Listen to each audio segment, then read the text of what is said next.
This device is called a jumping jack. It's a type of plate compactor that is used specifically for footings. It works better than a regular plate compactor because it has a thinner plate that is usually more matched to the size and shape of a footing.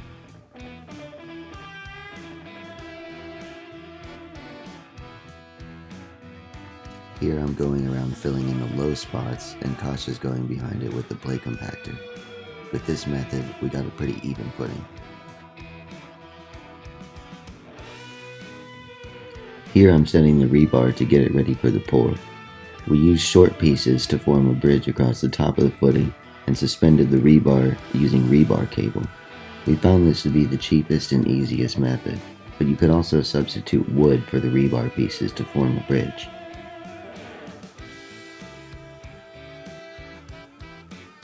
The point of rebar in the concrete is to keep it from splitting apart if it cracks.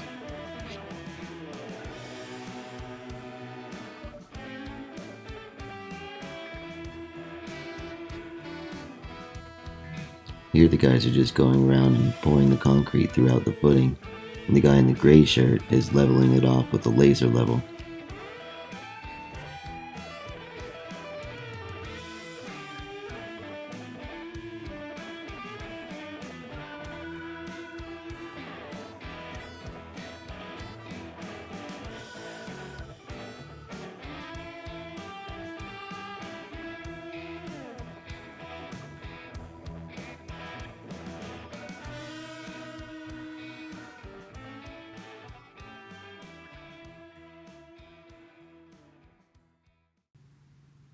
The code only recommended for this size footing that I used about 6 yards of concrete for the pour, but I ended up using a full 10 yards, an entire truckload of concrete.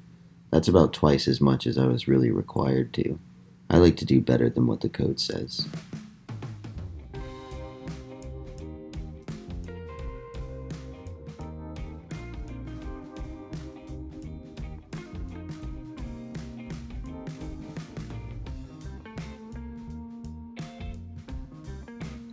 Here's Reed sinking rebar reinforcements into the wet concrete. These are required for code. The purpose of them is to hold up the block wall later to keep it from falling over, and it also does what all rebar does in concrete, which is to help keep it from splitting apart when it cracks. I'm over there on the middle strip setting anchor bolts, which serve a similar function. They won't do anything to help the split, but they will keep the rest of the foundation tied to the concrete.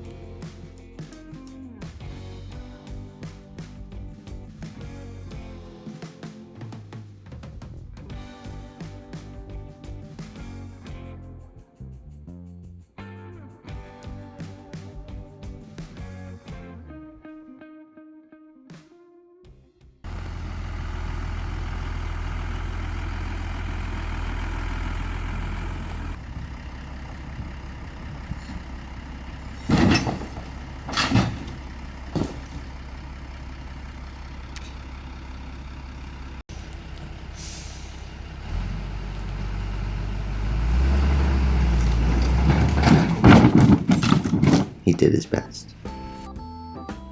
Earlier in this video, I recommended you hire professionals for all the concrete work. Building the block wall is sort of included in that because they have to connect the blocks with the grout, which is basically concrete, and then they have to actually fill those things with concrete. It's hard work, it has to be done right, and the rest of your build pretty much depends on how well you do this part. So if you're going to hire professionals to do anything, it should be the concrete work and the foundation. Everything else will go smoothly if you do that.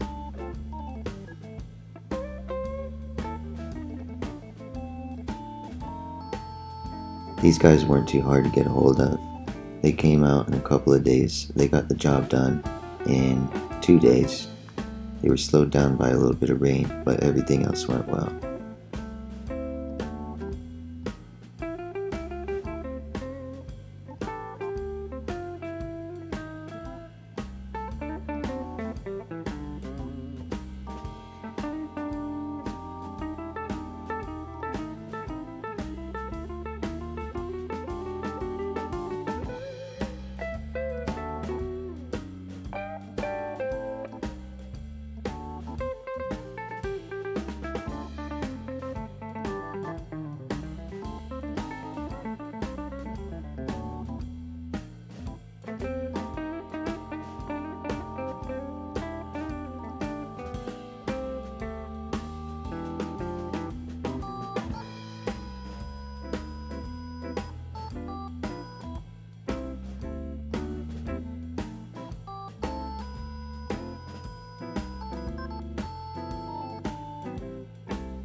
Once the grout holding the blocks together dries, it's time to fill them all with concrete. This is what they're doing here. It takes about 1 yard of concrete per 100 blocks. I used 300 blocks, so I needed 3 yards of concrete.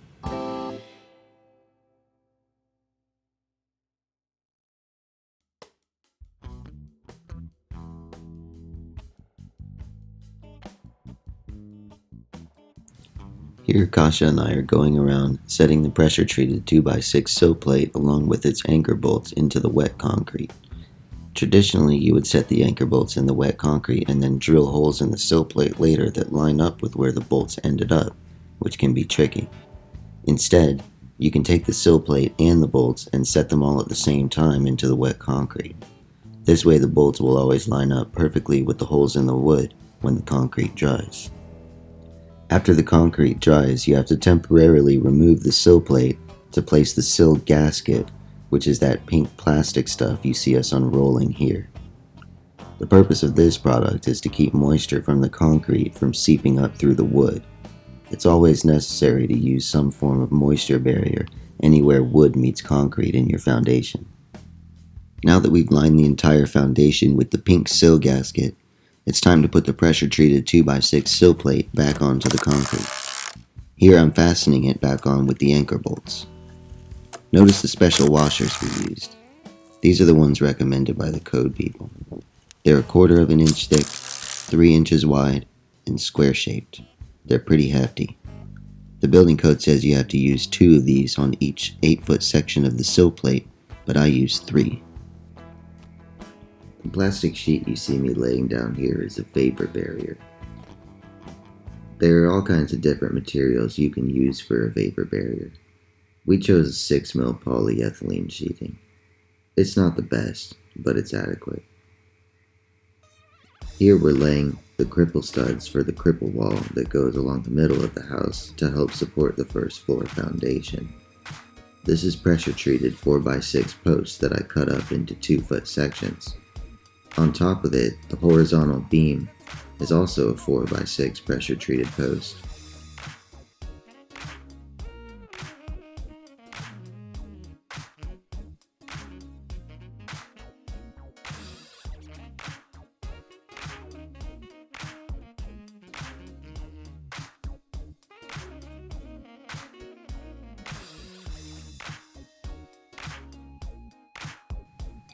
Here I'm attaching the vapor barrier to the block wall using some cheap warped wood we found from the 70% off discount rack at Home Depot and some 2-inch Tapcon concrete screws.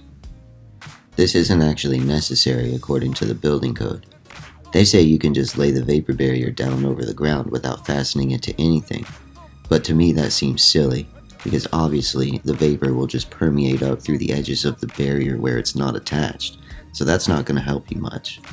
A better thing to do is fasten the vapor barrier to the block wall to form an actual seal.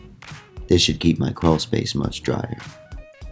Here I'm taping the seams of the vapor barrier with this polyethylene tape that I found at Home Depot for about $5 a roll.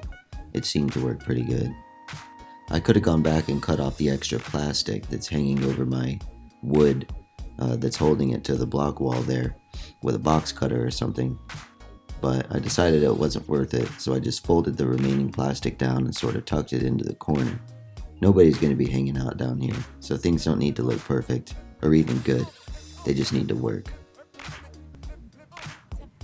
The total cost for the foundation came out to less than $5,000. First, the guys had to come out and pour and level the footing, which was $2,500. Then they had to come build the block wall, and then fill the entire thing with concrete. This was another $1,900. After that, it was just the cost of the 6mm polyethylene vapor barrier, the pressure-treated 4x6 posts to make the cripple wall, the pink plastic sill gasket, the wood strips, and the Tapcon concrete screws, and all that totaled around $350, making the entire cost for the foundation $4,750.